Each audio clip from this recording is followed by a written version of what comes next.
Welcome to Unlayered, the show where we explore next generation blockchains. And that's a phrase that was actually coined by today's guest, Solana Legend. He's back here for round two. A lot has happened since we last chatted. The markets seemingly have gone parabolic across all the ecosystems. And we're excited to chat about a bunch of topics today with you, Solana Legend. Welcome back. Yeah, thanks for having me on, guys. Excited to be on here. Excited to have you. I think last time we chatted, we closed off the show kind of talking a bit about ETH, but perhaps we didn't have enough time to really dive into it. Eth Denver just happened. I just got back from it. A lot of people were there. Let's start with that and maybe, even contextualize it in comparison to what's happened on Sol. What's your kind of 10,000 foot view of what's happening in ETH world? Yeah, definitely. So, very interesting conference. It's actually the first time I attend Eth Denver. I didn't go last year. I was pretty surprised, first of all, by the general quality of people. I think Ethereum, despite the trend and everything that's going on, which I'm sure we'll get into, still has some of the smartest developers and researchers in the space. There's no question about it. Like the talent is undeniable, but I think as a general broad kind of all encompassing comment, I would say people are not very focused on Ethereum mainnet.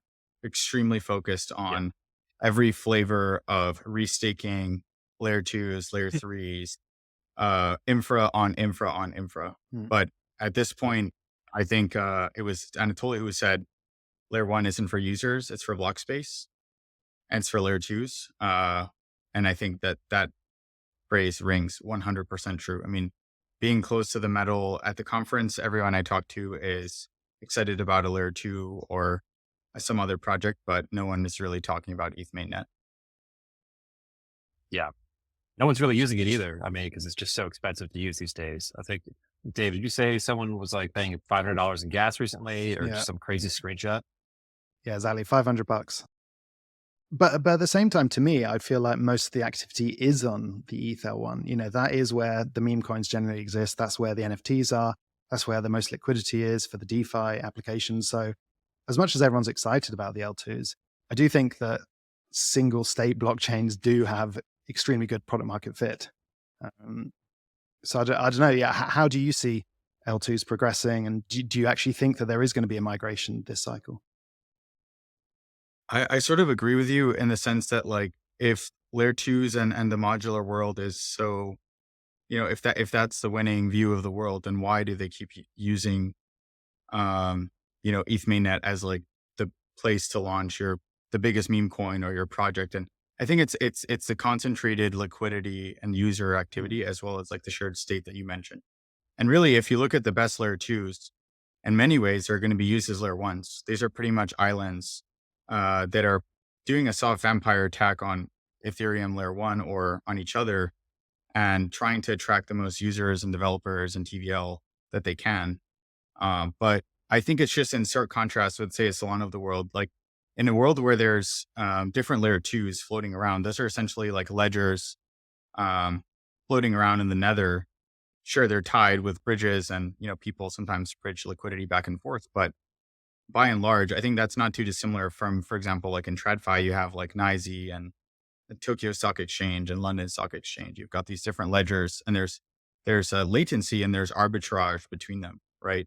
So I think in many ways, the kind of modular multi-chain world looks a little bit like TradFi in the sense that it's fragmented. But I think the real magic of blockchains is pretty much everyone being on the same ledger. That's kind of like the name of the game, in my view, especially given that these are like open source networks where the only real competitive advantage is like the prevalence of state and how many businesses and users tie into that and demand that block space and that shared block space on a daily basis. So I think it's an interesting like debate and a fork in the road at this point, but I'm kind of curious to see how it plays out.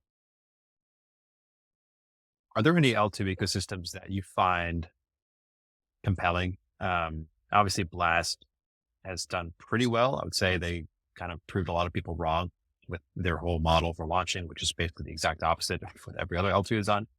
Obviously, OP is really interesting just because what's happening with Base. I think WorldCoin is built on OP, and it seems like they're in some ways anointed in some sense a winner.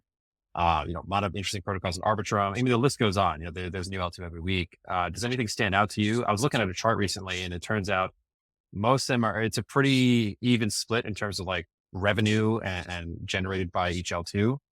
I haven't seen one kind of emerge from the pack, but maybe there's some other data point that you're looking at. Yeah. So, I mean, by and large, right, when people refer to layer twos, they're generally talking about EVM layer twos. And I think they inherit a lot of the shortcomings of the ETH layer one, right? In terms of like not being able to do localized fee markets.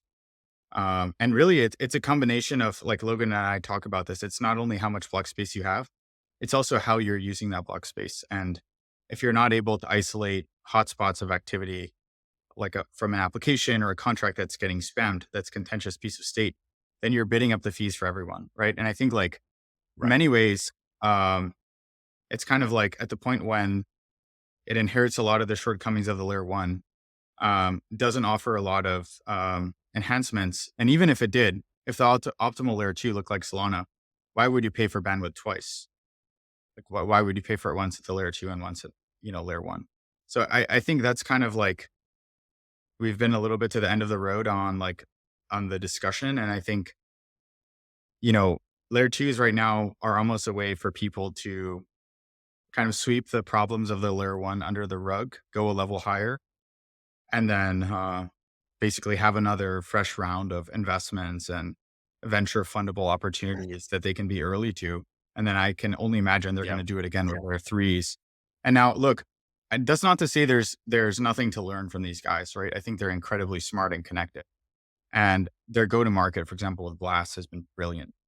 The way they've been able to captivate the attention, like pretty much like the points farming and deposits and just the hype around it is very strong. And I think there's no substitute for that. You need to build out the distribution.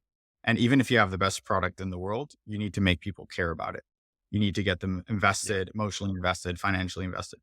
So I think there's still some good learning lessons around that, but just broadly speaking, we don't necessarily, we're not necessarily bearish on layer twos for the sake of being bearish on them. It's more just like we're bearish on them in their current form and for what they're being used for.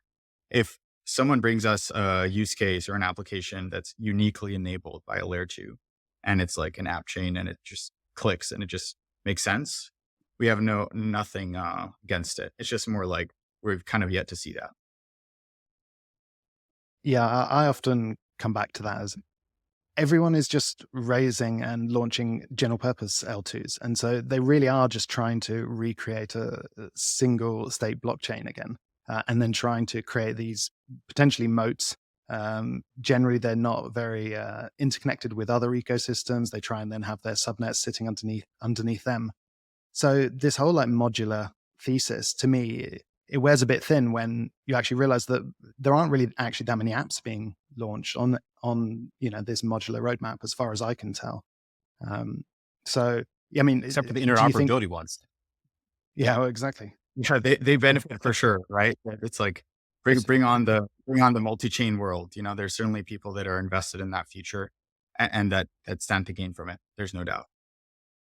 And often people say that the only like good use case is probably perps dexes, because you can just sort of use USDC. People can come in from any chain. You don't really need great interoperability. Sorry, games is probably the other one. But I mean, the perps dexes, which I can think about, which have launched their own app chain, have done so on Cosmos at the minute. And I mean, Yeah. maybe Avo, if that's how it's pronounced, is sort of proving this out. But again, I think they're trying to be a general purpose L2. So just everything seems to come back to this idea that if people have tried to move away from, we don't want this monolithic integrated architecture, and the evidence is proving otherwise, that actually everyone does want everything to be interconnected, all on the same chain, and someone's just trying to come out and become a winner. Yeah, I actually had a good conversation with a bunch of ETH guys. Some were builders and some were investors, but we were debating where do you draw the line in terms of ETH alignment? And eventually the answer we came to is you have to settle to ETH layer one. So Yeah. the prevalence of EVM was not enough for most of them. They said, now with other DA layers, if you don't settle to ETH, you're not ETH aligned. So I think it's an interesting dynamic where uh, people are kind of like raising and they're ETH aligned for as long as they need to be Mm. to reach escape velocity and get venture funded and like I said, escape orbit. And then they're happy to kind of like develop their own value accrual story after that.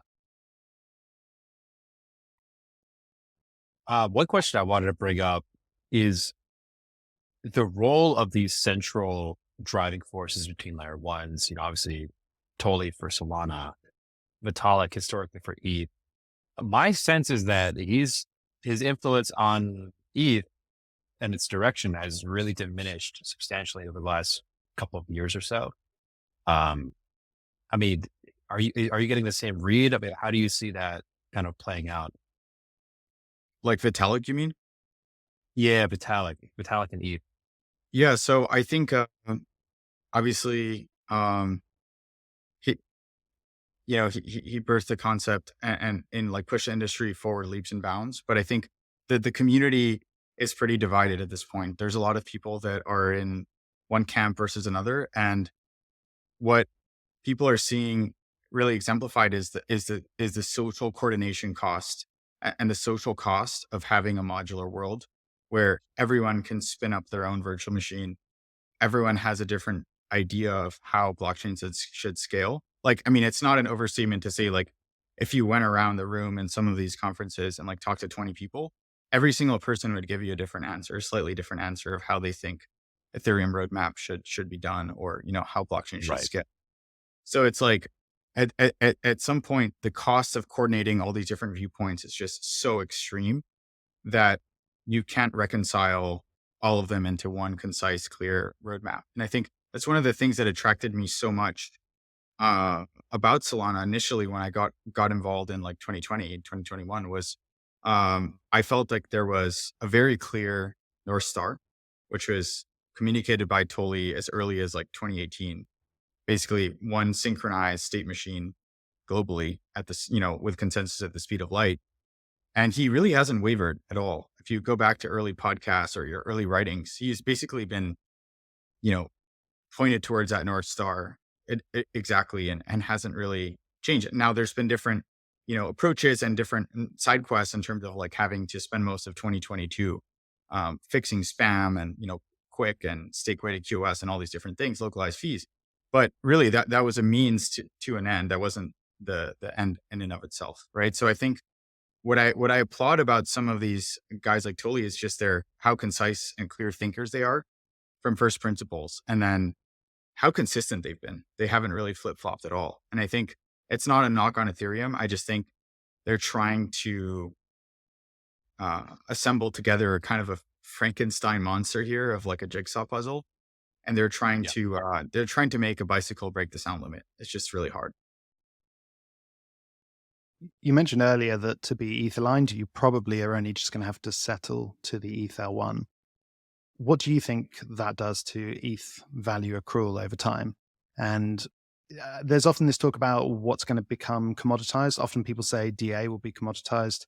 And obviously, if something's commoditized, that generally means there's lots of different options and you don't really have much pricing power. So it tends to be that the price drops down. So people tend to say DA, but I mean, I saw a Tolly tweet the other day where I think he suggested that settlement as well, he thinks might be commoditized, which I'm not sure if I fully agree with. But yeah, how do you view ETH value accrual and I suppose just generally value accrual across L1s? Yeah, that's a great question. I had a pretty long conversation with another asset allocator from Europe about this. I think I kind of view value accrual and tokenomics as kind of like, I go back to like my background economics and business.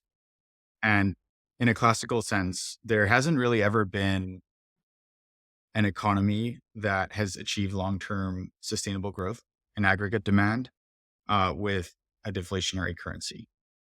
It doesn't really work well in practice. So I think many people on the Ethereum side applaud this kind of deflationary narrative, but I think it's very dependent on a couple of things, which are not guaranteed in the future, which are MEV revenue and just general usage of layer one. So if you're pushing all the transactions and user bases and liquidity and MEV revenue to the layer twos, and you're batching 100 transactions into one, which settles into Ether 1. I mean, it doesn't take a genius to know that like your burn is severely decreased, right? So I think already what we're seeing is a result of like all these different layer twos taking a lot of the liquidity and revenue away is I think really jeopardizing the value accrual story at the base layer.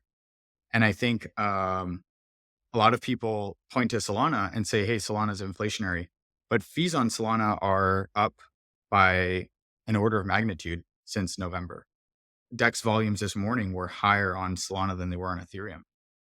So I think in a very real sense, you can't build a sustainable economy with a deflationary currency. And I think people are, having to go for the value accrual route on ETH because the kind of cheaper, better, faster story is not able to be done by them, like mechanically, right, with the blockchain. So I think what they're doing is they're having to settle for second best, which is sort of like this deflationary meme, which is powerful. Don't get me wrong. It's gotten some people excited about holding ETH, but it's not very clear. I've actually gone as far as to say in my conversation last week that at its end state, Solana will be more deflationary than Ethereum by probably a substantial margin, just based on usage. Like there's a lot more value to be had in, billions of transactions at a fraction of a penny than there is, low millions at, 10 to $20 or 50, $100.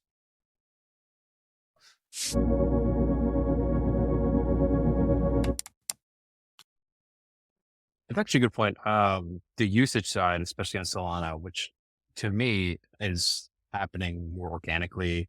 It's a bigger market, a lot more retail can engage with it, but also the use cases seem to be more diversified. You have nowadays, you finally have DeFi happening in terms of just swapping. To your point, it's exceeded Ethereum on many days. This is not a thing that happened on Solana. Even a year ago, it used to be NFTs that captured speculative primitives. Now it's meme coins, things like that. DePin's really big. Even like projects that are tapping into like the AI space. More and more of them are coming over to Solana. So let's shift gears a bit and tell me about what you're seeing happening in the Solana ecosystem. What's exciting you these days? Yeah. So actually, one of the kind of like big journeys that we've been on, actually looking into very closely, is going down the rabbit hole of liquidity. And specifically, we started looking at DEXs and perp DEXs. And we found a lot of the issue from first principles was the lack of maker liquidity. So, LPs not being strongly enough incentivized to provide liquidity to a different protocol, right? So maybe that's an AMM, maybe that's a peer-to-pool perp DEX similar to GMX, which there are several on Solana at this point, like Flash Trade. So going down that rabbit hole, we realized one of the main reasons why maker liquidity is poor is because a lot of LPs are being adversely selected with toxic order flow. So in other words, you provide, a bunch of capital into a pool, and then you're getting matched with MEV bots and spam, and you're getting picked off, which is unprofitable, right? And if you look at the earnouts from, say, Uniswap of the world, if you take out the incentives and rewards, like Uniswap LPs are not profitable. So I'll leave you guys to speculate on why people still LP into Uniswap despite losing money. I think there has something to do with their backers and kind of like what Uniswap means to the ecosystem. But I think more generally on Solana, you can do very cool stuff. So for example, there's a company called DFlow, which it has developed essentially decentralized order flow segmentation protocols where they can assign a toxicity rating to flow, and they can segment kind of pristine human order flow from, actual humans doing swaps on a front end from bots and MEV spam. And I think this is really exciting for a number of reasons. First of all, it enables payment for order flow, which is a very tried and true business model and something that's absolutely massive in TradFi with apps like Robinhood. But I think beyond that, it has the potential to boost the profitability of AMMs by as much as like 20 or 30 or 40%, pretty much overnight, by getting routed trades from real humans and then assigning maybe a slight penalty of like 1 cent to any transaction from a bot.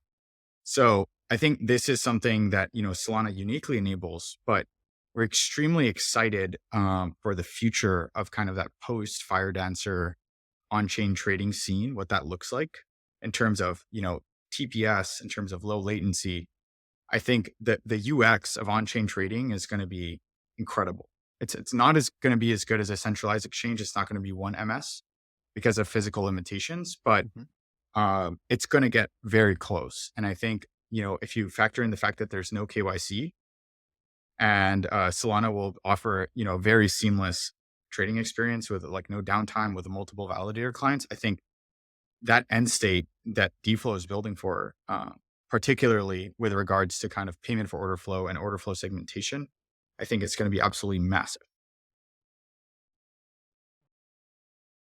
And I suppose the hottest thing right now in Solana is meme coins. You are obviously a partner at a fund who has LPs. You have to try and outperform the market. Yep. How do you think about that? Are you going to them and saying we need to be allocating to meme coins if we want to try and outperform, or are you avoiding that conversation and looking elsewhere? I know some managers definitely have been accumulating them. We're structured much more as a venture fund, so we're not going to be trading actively these sort of things. I think generally, the kind of the rubric that we have is around basically is this asset and is this allocation able to produce venture scale returns? And I think this is a game of risk, how you manage risk, taking risk, and being able to produce outsized returns.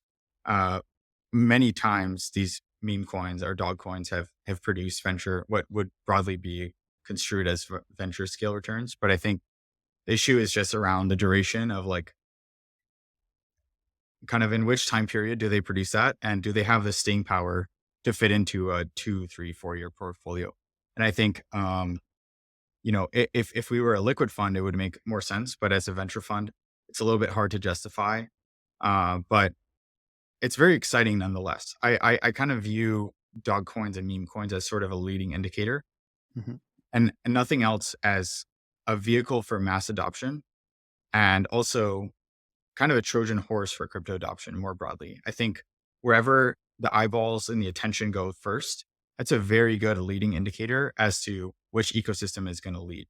And I think, I even tweeted about this, and I know folks like Ansem would agree with me.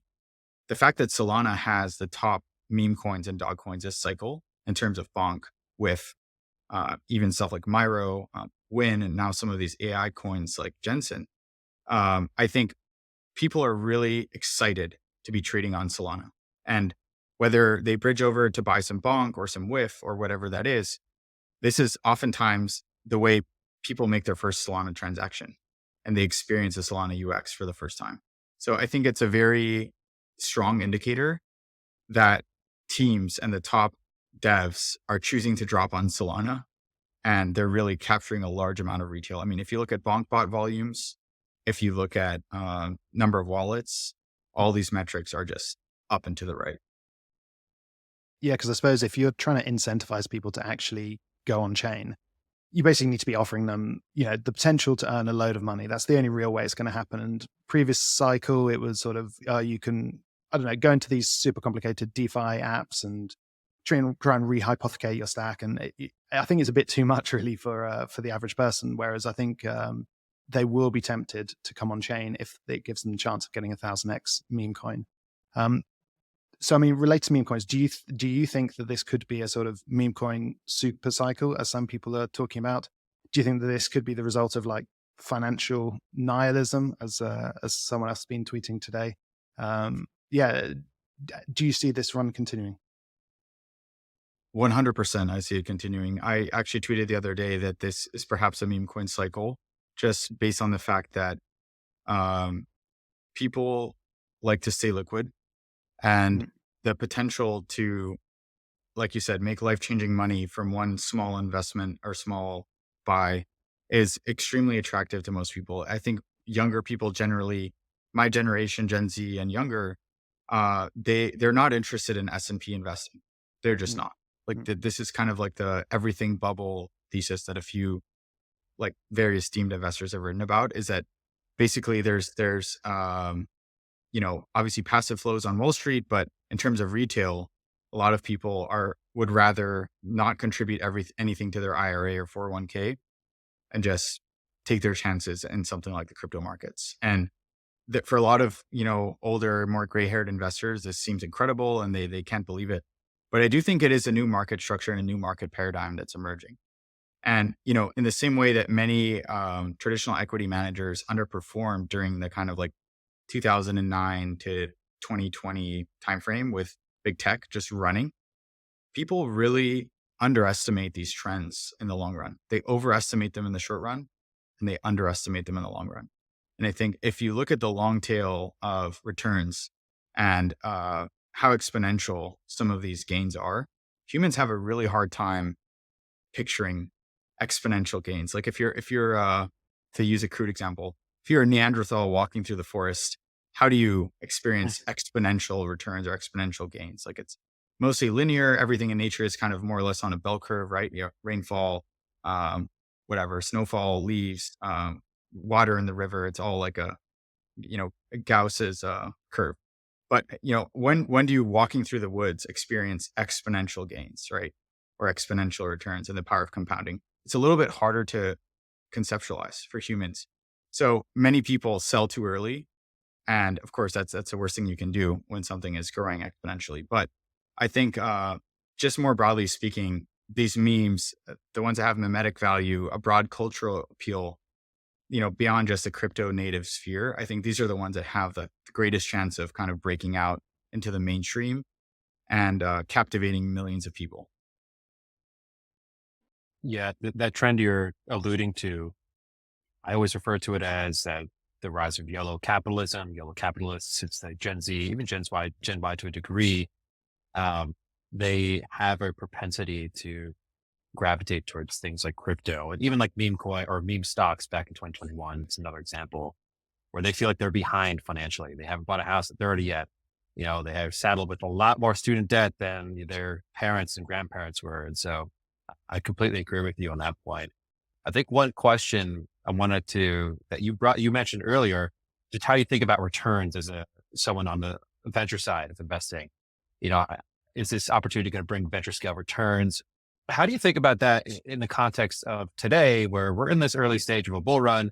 Private valuations have probably gone up a lot, whereas one could conceivably invest in a fair launch token at a lower valuation and, to your point, achieve venture scale returns. How does that calculus work in your head? How do you think about all that? Yeah, definitely. So, I mean, I think not many investors think on like a risk adjusted basis. I think, crypto in general is such an aggressive risk asset that, that kind of like old school Sharpe ratio school of thinking is not like the most appropriate here. It's more like an absolute or total return kind of like framework. So I think, just by virtue of investing in crypto, you're taking a lot of risk. It's kind of comical to me sometimes when I talk to people and they say like, "Hey, I'm playing it safe. I'm all in on Bitcoin." And I'm just like, man, like this is a high volatility asset. Like this is not like real estate or bonds or something else like that. But I think broadly speaking, people, of course, if you can generate the same returns liquid, better. But people are underestimating what's going to happen when I think some of the thesis around high throughput blockchains plays out. And at their end state, how many billions of people are actually going to be using these systems? I genuinely think it's going to be similar to the internet. 4 to 5 billion people around the world will touch a blockchain every day, whether it's directly or indirectly through applications. So that's much more likely on their phones. I think at their end state, next generation blockchains have the potential to onboard literally billions of people. So then you start to think about what does the world look like when all the top consumer apps and tech applications run on crypto rails because it's better, it's cheaper, it's faster. And I think this is an end state that we're actively investing for. And I think it's one that people underestimate on the venture side. There was actually a really good letter written by a very well-known VC in Silicon Valley. And he was basically explaining that AI is not super suitable for early stage venture returns anymore. Basically that the ship is kind of sailed. because you have, broadly speaking, huge batches of like YC, um, founders that are pretty much getting rendered like invalidated by like, one product or feature shipped from like OpenAI, right? It's like they're shipping one Right. feature and like half of YC batches like bit the dust. So it's like, it's such a balance sheet race to get the GPUs, and it's such a like capital intensive game at this point to acquire data sets, to invest in infrastructure, to hire devs and all these things, that it's really not very good for venture. And he goes on to explain in that letter that he views crypto actually as one of the few unique enclaves that can produce $100 billion disruptor, as he called it. There hasn't been $100 billion company to come out of crypto yet, unless you consider like Binance, right? Which is like a Web 2.5 company essentially. They deal in crypto assets, but they don't run, like the order book on chain. So I think, like, broadly speaking, crypto is an incredibly exciting area to be investing in, especially throughout the bear market. We saw like VCs say, if you're in crypto, pivot to AI. I think that was the perfect time to, like, ironically pivot away from AI to crypto. Right. Quick follow up there. What about this idea? This is something we actually talked about in a past episode with Tushar when he was on, is the thing about crypto, at least the pure play cryptos, right? Like a deep in protocol, let's take Helium, for example, or any of these other guys. By definition, they are a protocol that their exact advantage over the incumbent is that they can kind of take away the rent seeking behavior, make it not free, but like a lot cheaper, maybe 1/10 the cost per cell service or whatever product you want to talk about. So doesn't that by definition limit kind of how big the company can possibly get, right? Like you're not going to see $1 trillion company that's a protocol in crypto, because, that the whole point of crypto is we're decentralizing power and making it a lot cheaper and things like that. So one is like, how do you respond to that kind of like dynamic that's happening here, where like crypto in a way makes the thing more free and open, and so harder to build a big company. And two, what is your view on just crypto and AI? Like, do you see anything interesting there, or because to your point, it's like a lot of these AI bets too capital intensive or what have you, but does crypto do anything unique there? Yeah, absolutely. So I think at its core, if AI is an intelligence boom, crypto is a coordination boom. So crypto, what it really excels at, and the true product of crypto in my kind of view, is coordinating humans, capital, devices, behavior around the world from different parties and agents. And I think the best way and the easiest way that crypto does this is via shared ownership of tokens, right? So, the fastest way to have someone feel invested is to make them own something, right? And I think crypto excels at doing that. In the case of, for example, deep-in networks, it's structurally the lowest cost of capital. And Cheyenne from Multicoin has like done a whole talk on this. Deep-in is structurally the lowest cost of capital to bootstrap a network, to incentivize new supply coming on. And if you look at the alternative, say we had to start a telecom company with like an array of telecom towers, which probably is not a good time to do it, because there's going to be like low orbit satellite everywhere soon. Right. I say Yeah. hypothetically we had to do it. How do we compete with AT&T? They can issue a $20 billion bond, and they basically have an unlimited, they have a low cost of capital. They can borrow public corporate debt. They can access bank debt. They have this deep well of capital markets they can tap. How can we compete with that? And the answer is like with something like DeepIn. We can be more localized. We can be more tailored. We can be a niche player, and essentially incentivize people to do things that are valuable to the network, to get a new supply of, say, nodes, or a new supply of, humans, or doing something that's valuable to the DeepIn network, to the point that it reaches a critical mass. And suddenly that's profitable for users, and kind of the whole flywheel spins. So I think at its core, crypto is about coordination. And I think that one of the ways in which crypto and AI kind of best fit together, and I wrote an article about this called "Crypto Drives an Everlasting Well of Data for AI." You can acquire data sets at a fraction of the cost with tokens than you can, say, if you're paying dollars or, God forbid, equity or something like that. And I think deepen networks and deepen applications will run on people's phones, and they're going to be massive. I think people all around the world have assets and they're doing things, and they have data sets that are pristine that haven't been accessed. Like, for example, like Reddit's been scraped, 100 times. The whole internet's been scraped 50 times or whatever. Those are all those data sets are table stakes for these large language models. What's really valuable is going out there and uncovering these pristine data sets that are, wells that haven't been tapped. And the way to actually access those and to be much more targeted and granular is going to have to be with tokens. It's not viable to sell stock and pay people. The cost of capital is just too high. So I think that's the kind of, in my mind, how, Deepin and AI fit together. But then there's a whole discussion of like autonomous agents and, the fact that they're not going to be calling Wells Fargo on like 2:30 p.m. on a Wednesday. They're going to be reading and writing the blockchains programmatically hundreds of times per second. Right. I'll just summarize what you said, and then I think Dave will have a question too. But what you're saying is, it feels to me like there's kind of two avenues to think about crypto and AI. One of them is what you just said, autonomous agents. It's an entity that can now access a wallet and do really interesting things in an automatic way, which is really cool. And the other one is there's all this data out there that's completely like, we don't even realize it's out there. It could be physical data. They could be just siloed data in organizations or private data on our phones or what have you.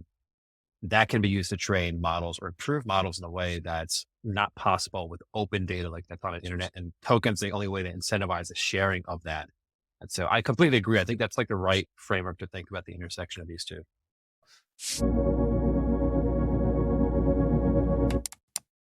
I suppose the other main vertical, if you like, within crypto times AI is the GPU farms, basically things like Render, where they're collating loads of people's GPUs, which are sat at home and helping to fill the supply imbalance that we're experiencing right now. Are you bullish on that? Or is it a case of in a few years, maybe the supply will have caught up with the demand? How are you viewing those projects? Yeah, so obviously there's a whole host of the projects, right? I think there's like an absolute litany of decentralized compute players at this point. Most of them are focused on inference as opposed to training of models. So like kind of like the daily pings to the model, almost like a Google search, as opposed to like initially training the model, which is decentralized compute is not as well suited to train a model. It's much more suited to like someone in the Midwest searching up a recipe or whatever. It just pings the model. And actually, most of the revenue around compute is involved with inference, not training. So I think it's an attractive area, definitely an attractive market, but it's a little bit hard at this point to pick a winner. It's kind of a needle in a haystack situation where a lot of these companies don't even have any contracts. They don't have any MOUs. They don't have any fixed take or pay agreements or long-term fixed agreements whatsoever. I'd say switching costs remain pretty low still. If you have a GPU, you can plug into one program protocol, you can plug into another. One's offering better rewards. You could probably go for that one, right? So I think it's a little bit like DeFi. Two protocols, say two borrow lens. One has launched a token and there's no token farming anymore. And the other one is yet to launch one and it's farming points. It's like pretty much capital will like leave one and go to the other. Mm-hmm. So is it kind of like a island hopping of like people just chasing rewards? I think that's going to go on for some time. But the real winners will be the ones that are able to build a competitive advantage around, maybe it's around cost, maybe it's around providers, they secure more GPUs, maybe it's around convenience and ease of use. That's something that's big in this day and age. All else equal, I think people are not willing to pay for a lot of things, but they're definitely willing to pay for convenience and ease of use. So I think really it depends where like the basis of competition, how like that battlefield emerges. But I think it's going to be a bit of a knife fight because a lot of these protocols have built tokens in the hundreds of billions of FTV, and they have like basically revenue in the low millions or even like not even $1 million. So there's a huge mismatch between how these things are getting priced in terms of like if everything is beta to NVIDIA, then nothing is, right? And I think that's where like people are just taking the trade. It's a crowded trade. I don't blame them. NVIDIA's melting faces. It's ripping, fine. But at some point, there's going to be a collapse and a consolidation of these companies. A lot of them are going to go out of business. So it's not to say that it's not an attractive market. I do think fundamentally it's an interesting market to be investing in. I just think people should be wary, just max betting on this entire category and just expecting it to run forever. But that being said, the trend to your question, Dave, like, is it going to continue? I think it absolutely will. The more sophisticated these LLMs get, the more, they're going to be helpful to people, which in turn makes people use them more, which in turn like increases demand, which in turn makes them more helpful. So it's like an ascending upward spiral of like GPU demand that like never stops. I think the demand's going to be ravenous. So we'll see how it goes. I think right now there's a couple of projects that I'm pretty excited about, but just broadly speaking, people have to be a little bit careful. I think not everything's going to be a winner, especially when there's like over 80 of these projects. And it sort of reminds me of what Sal was saying, that in Web3, a lot of these are protocols effectively, and you don't have that central control. And therefore, it's kind of hard to build moats. And that's basically what's happening here. Is it's not one entity which owns all of these GPUs. It's everyone owns the GPUs, and then they can do as they wish with them and move them between protocols. So as ever, it sort of comes to it's really, really hard to build moats. Maybe on that, are there specific areas, moats within crypto that you are bullish on, that you think can really sort of hold out against the competition? Yeah, it's a great question. And I think probably the clearest one is the centralized exchange business. Backpack, for example, has achieved a large amount of licenses, retail trading licenses around the world. We were early investors, and I think people underestimate how difficult it is, for example, to enable trading in a bunch of US states, or, to be able to have a fiat on-ramp and off-ramp in Western Europe or in Asia. So I think, obviously regulatory is a strong moat. But I think more broadly in like the tech sense, there's always this debate of like, are you building a cathedral or are you building a bazaar? And I think some people, subscribe to this idea that like basically the best, Web 2 applications, and Chris Dixon writes about this in his new book as well. The best Web 2 applications feel like a little bit like Web 1. They're almost like a portal into a more free and open and permissionless internet, right?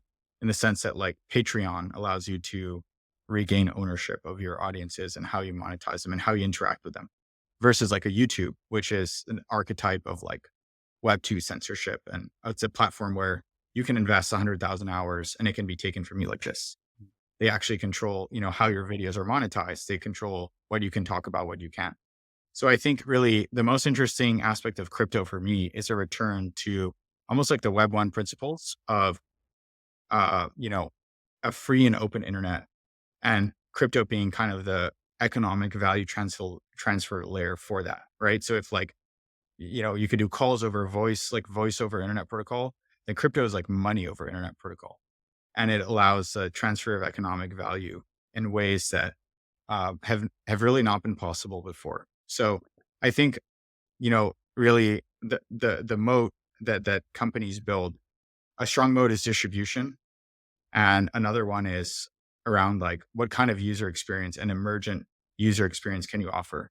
Does this feel free? Does it feel fresh? Does it feel exciting to use? I think that's very good. If it feels like another version of a Web 2 app, but it's running on crypto rails, it's a bit of a robotic horse when cars exist, in my opinion. So this is a point that I think has been communicated by lots of people in Web3, whether it's builders, investors, thought leaders, and blogs. So to me, I mean, not to introduce too much spice here, but I just feel like this is, it hasn't really played out, and there's no evidence that it ever will. At least you bring up Patreon, like Patreon's great, but they're kind of irrelevant. I don't really use it every day. Most people don't use it. YouTube has changed many people's lives, whether it's creators, it's created entire celebrities. $1 billion businesses are built on YouTube, like Feastables. Um, that's something I use every single day. And so the question to me becomes, like, is it human nature to just like aggregation layers, to like, one body kind of pulling a lot of other people together, centralizing it and creating some standards? Is it possible really to decentralize it? Because, to your point, like Web 1 was really chaotic.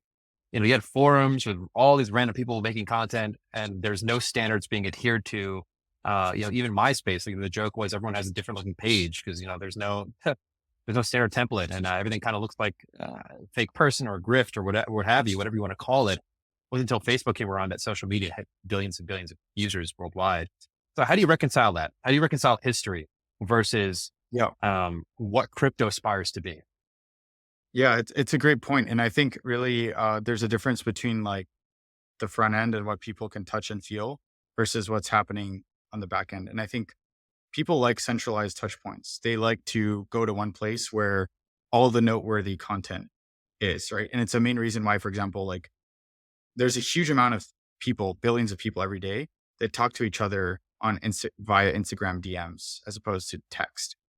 Because if you're just texting someone, you have to actually have something to say to them. You have to ask them like, hey, what did you eat for breakfast? Or, have you, whatever, like, have you gone to your doctor's appointment? Whereas you can go on Instagram and there's already noteworthy content to talk about. There's discoverability, and you can send someone a meme and say, hey, did you see this? It's funny. So I think people kind of gravitated towards wherever the content is, to your point. But I think you can achieve that in a kind of like a centralized front end, but you can give people ownership of the different pieces of data and kind of the content itself on the back end. And I think the internet excels at disseminating massive amounts of information. What the internet is really bad at is saying who owns what. And that's what tokenization solves uniquely. So I think this is where you could have like, a front end where you can see all the world's information, or, the front page of the internet or whatever you want to call it. But then you could assign little flags to different blobs of data and really have this like be tokenized. And I think in general, for example, NFTs, for me, end up being like, NFTs to content almost end up being like MP3 to music. Like people just adopt it as a standard. And then eventually you don't call music MP3s or videos MP4. It's just content.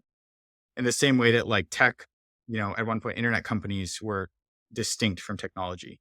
And then internet companies moved into the cultural fold of like the zeitgeist, right? And I think crypto and Web3 will move into the fold of like what's broadly considered tech as well. Yeah, I love that answer.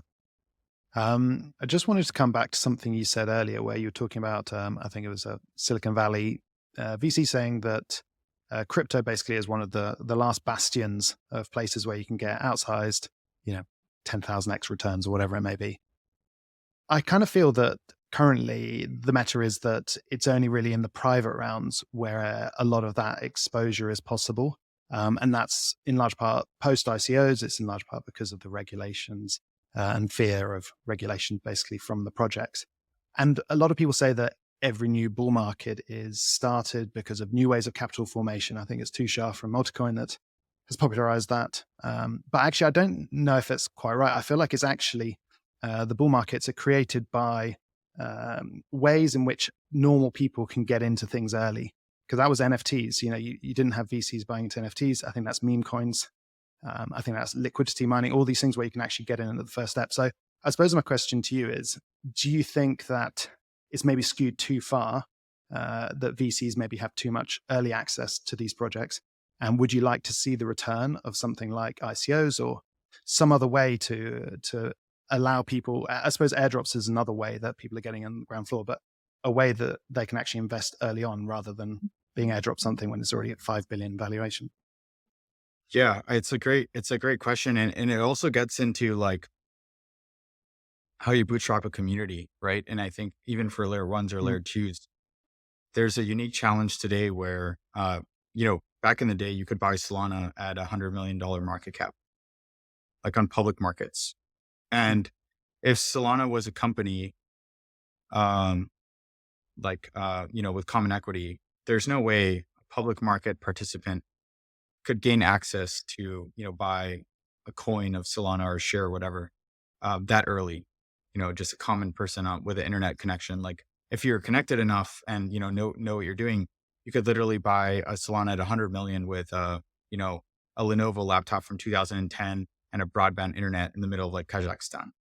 Like that's a level of democratization that has never existed like ever in the course of human history. And I think it's precisely because it's precisely because crypto trades in public markets at a very early stage of its life cycle. Like these are companies, they would definitely not be able, you wouldn't be able to buy them until they were public, which would be much later, like Series C and beyond.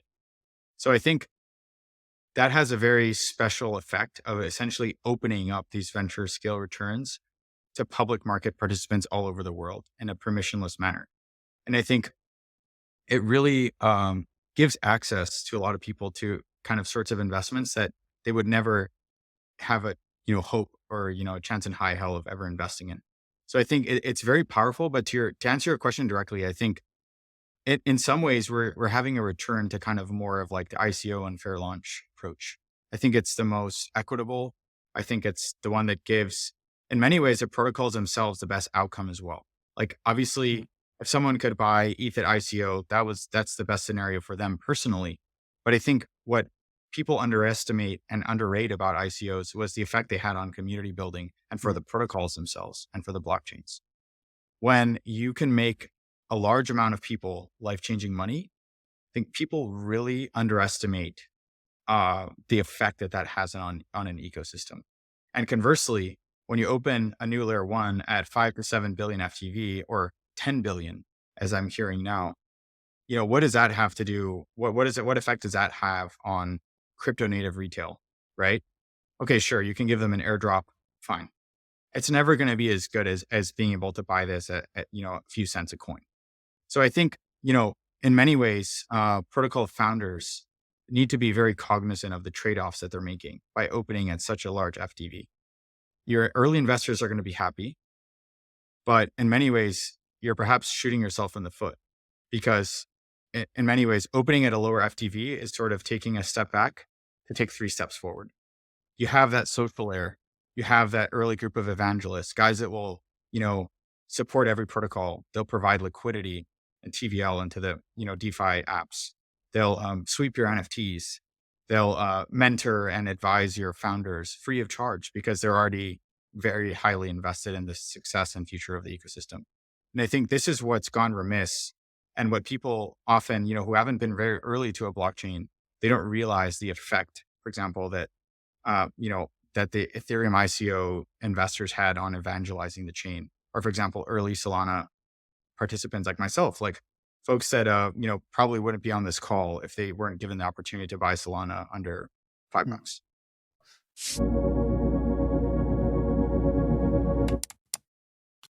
Can you talk to us a bit about, so I completely resonate with a lot of what you're saying. I think it makes complete sense.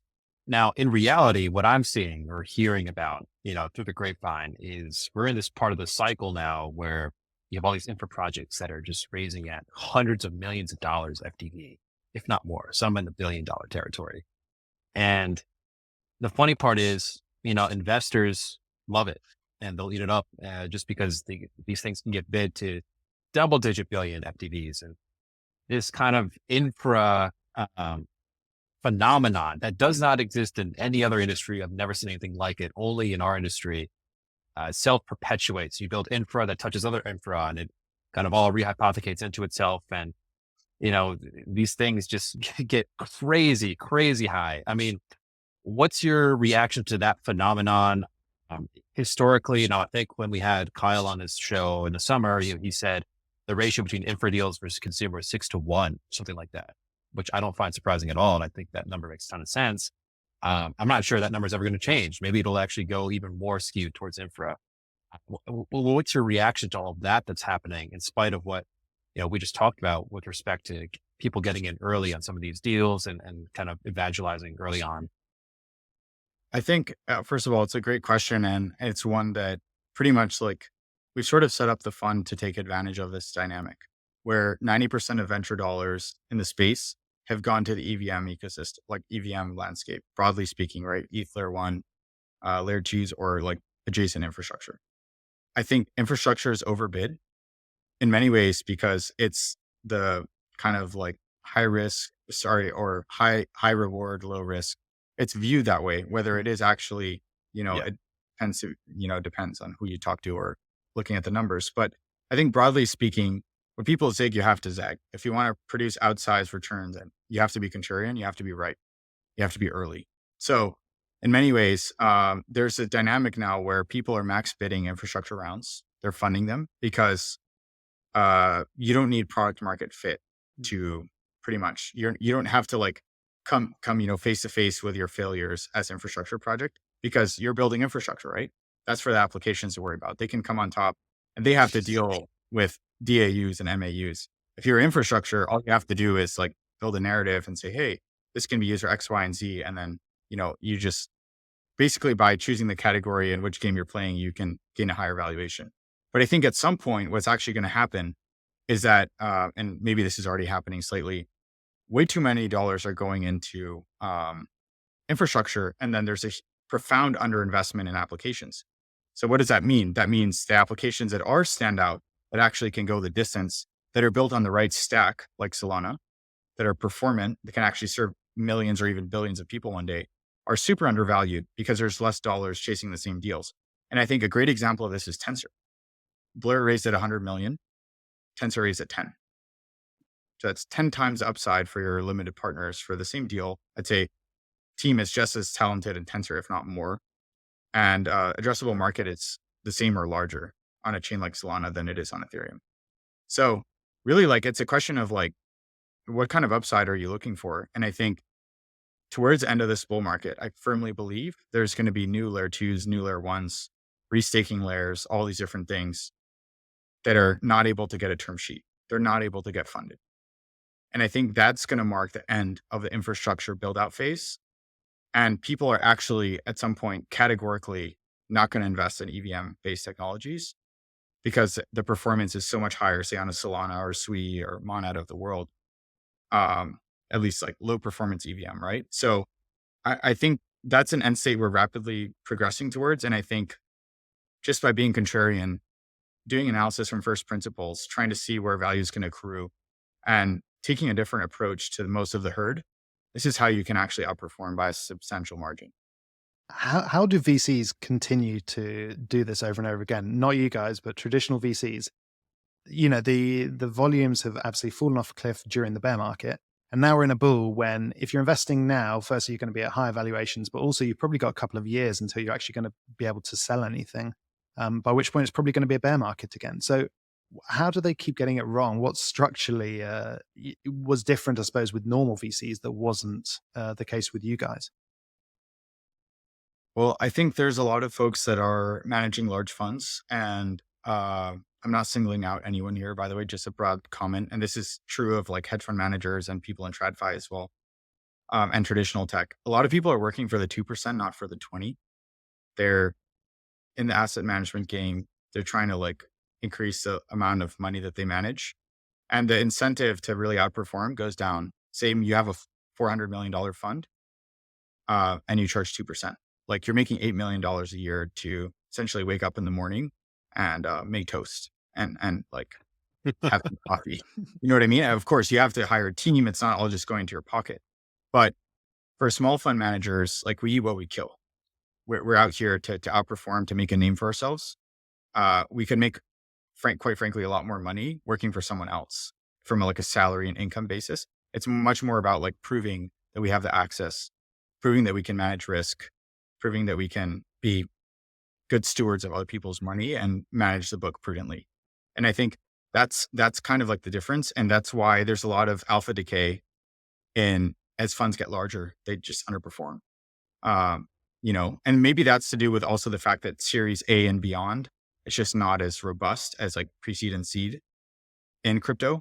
And like the Series B market is notoriously bad. Maybe this is just a lack of maturity, or maybe there's just not enough follow on. Maybe the time to liquidity in these projects is so fast. By the time Series B comes around, your pre-seed and seed investors have sold their tokens. or OTC them or whatever. So the incentive to continue Yeah. helping the project is no longer there. Whereas in TradFi, you're locked in. A lot of those investors, they are not seeing a dollar until IPO. Right. Yeah. It's a weird phenomenon that you just described. It's unique to crypto, just given the opportunity for early liquidity through the token.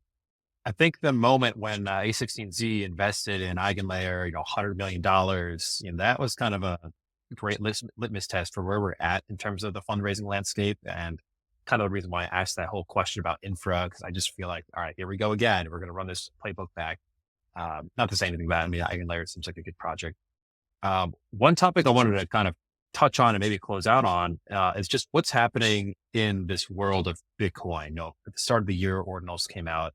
A lot of people thought it was just hot gas and nothing would come of it. Here we are a year later and some change. And it seems like that it's thriving in a way that I never predicted. I just did crunch some data the other day, and Magic Eden actually was number one across all NFT marketplaces in terms of pure volume, purely because 80% of their transaction volume is from ordinals.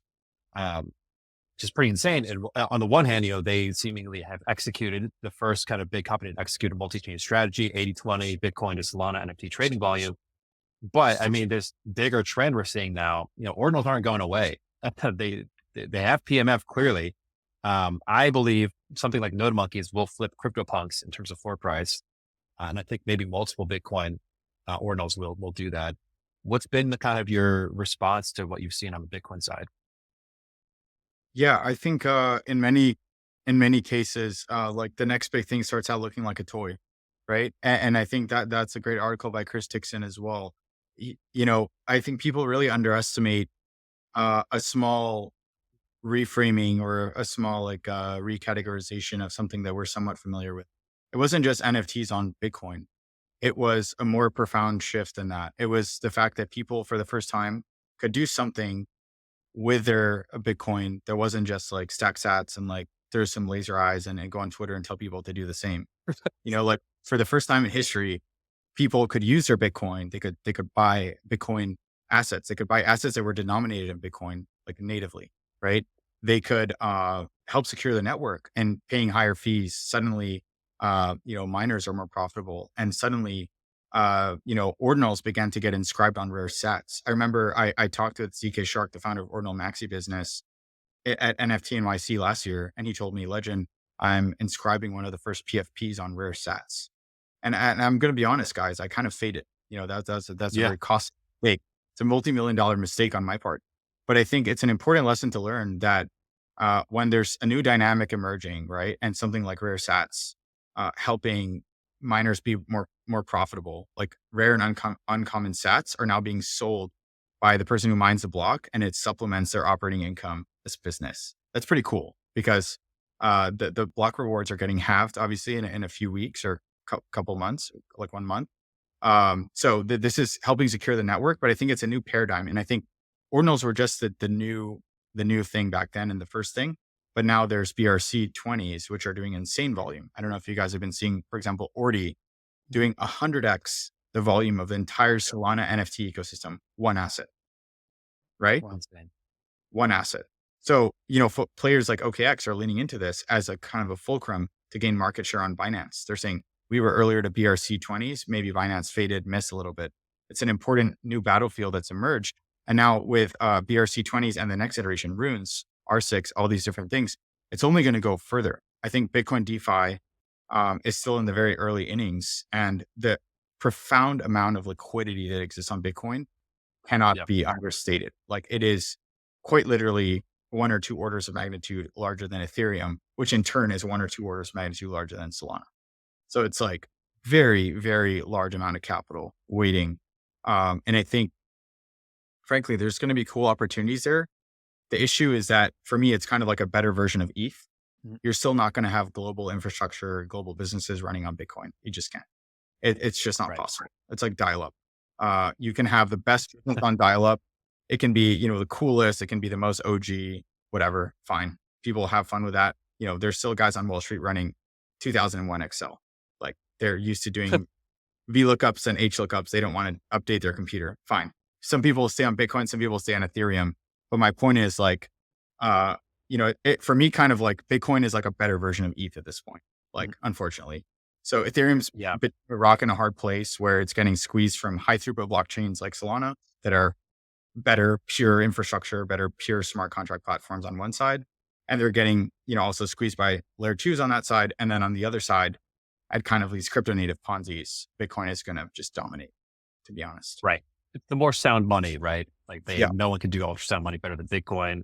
We said this in the last week's pod. It's like this barbell is forming around like high throughput Solana, Bitcoin. He's kind of in the middle where like, if you're someone new, like why would you enter there? Yeah. But are you saying that so I understand ordinals is very much a phenomenon in the APAC region. Are you saying that it's possible this ordinals or BRC20 or what have you phenomenon comes to the West as well? Or do you think they're going to more so gravitate towards things like Solana? I think it could come to the West, definitely. Still, the vast majority of volumes, even like these recent sweeps of like node monkeys and stuff, are all coming from Asia. But I think what's more interesting for Solana and Ethereum is a 404 scene. I think that's going to be absolutely massive. I think that is the thing that will bring back NFTs. Like if I have to go on record on this podcast, go There out we on go. one thing, I think 404s are going to unlock new use cases and new businesses for NFTs that have never been seen before. I think just the ability to list an NFT collection on Binance or on a centralized exchange as a token that's fungible is massive. And it creates kind of this funnel where, broadly speaking, in crypto, there's two camps of people that like fungibles and people that like non-fungibles. And for the first time, you're uniting both of them under the same hut. And if the token gets bid, NFTs can get arbed up. And if the NFTs get swept, the token can get, arbed to a midpoint as well. So it catches both sides of the spectrum.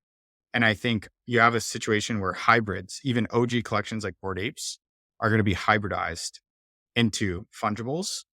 And, tokens are catching a bid. They're the only thing people are buying. Okay, cool. What's the solution? JPEGs become tokens and vice versa. Yeah, I do love that because at the moment it's like NFTs are just inferior to meme coins at the moment. You're not going to get 100x on an NFT anymore. You could have maybe last cycle, it was definitely possible, but now there's just not enough interest. There's not enough supply on them. It's too much friction. People don't have enough money to buy that NFT. And whereas if you can do meme coins with NFTs, so, you can have, especially if they're different NFTs that can be created from a particular like meme coin collection, then it's just like a better version of a meme coin. So it goes from being like a worse version of a meme coin to like a better version of a meme coin. So I do really like that take. Maybe just the final question, but Bitcoin ETF, we're seeing a huge amount of volume coming in, and it's really driving the price. Hopefully going to be all-time high soon. You mentioned Ethereum struggling with its narrative. Maybe ETF could be that narrative, smaller asset, if it's going to be seeing anywhere near the amount of inflows that Bitcoin has been seeing. And also, I feel like the TradFi boomers, normies, they don't really understand what's going on. I just watched some horrendous clip on CNBC or something like that, and they don't have a clue what they're talking about. And, they're not going to care that Ethereum is not as good an infrastructure layer as Solana because they don't know anything in the first place. So can ETFs save it? How much ETFs going to dominate, control this market? Yeah. So I think, first of all, with the Bitcoin ETF, it introduces an interesting dynamic where, I was talking about passive flows earlier on Wall Street and the fact that like so many people are buying the SPY and it's a cap weighted index. So like that causes a disproportionate amount of capital to go to the largest companies in the space, right? Like the bigger get bigger, basically. Yeah. And this has happened with big tech and like FANG companies back, for the last decade. But I think it creates somewhat of an interesting dynamic with Bitcoin where I think Bitcoin dominance could go higher than ever before structurally, because there's so many people that are just like, hey, I want to invest in crypto. Before they had to, pretty much go on Coinbase, get down and dirty, off ramp to a non-custodial wallet, like kind of figure it out on chain. Now they can just like bid, I bid, so it's kind of like, maybe it creates a situation where Bitcoin dominance goes higher than before. But I do think the bid is like sneaky strong in terms of like the amount of inflows that are going to happen, because the way large asset managers are thinking about this, it's not on like price per coin or valuation. They're not valuation sensitive. these people are thinking about allocations, percentages of allocation, 1 to 3% for Bitcoin. And they're going to accumulate 1 to 3% of the portfolio in Bitcoin, whether it's 63,000 a coin, 89,000 a coin, 220,000 a coin. They're going to just accumulate it. The way the game theory works with the Nash equilibrium is that the best time to be buying Bitcoin was yesterday. So basically buy as much as you can, buy before your friends. And that's just the way kind of like, I think we're going to go into a bit of an spending arms race, so to speak. But in terms of like the broader ETF narrative, I do think an Ethereum ETF gets approved. I do think eventually a Solana ETF will happen as well. It's not a question of like if, it's when. I think, these guys make money on AUM and they want to offer a large menu of like ETFs. So I don't know if that's enough to save Ethereum. To be honest, to be completely honest, guys, like if that's the best thing Ethereum has to look forward to is an ETF, they're in a bad place. They're in a very bad place because that's something you can't control. And it's frankly, it's not enabling delightful experiences on chain. And I've talked to Armani about this as well. He always says the best thing is when people are innovating and they're enabling new and delightful experiences on chain. Stuff like ordinals, stuff like 404s, stuff like, just trading on Solana. I think it's great. So broadly speaking, public market, passive inflows into Bitcoin, and then crypto natives, of course, we're on our own planet, just max degenning. Amazing. Look, we covered a lot of ground on this episode. Any kind of closing thoughts or topics you want to touch on?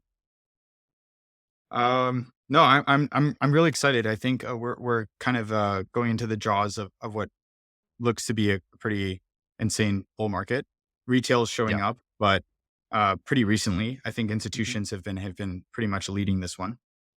Finally, the narrative of like institutions are coming is actually playing out.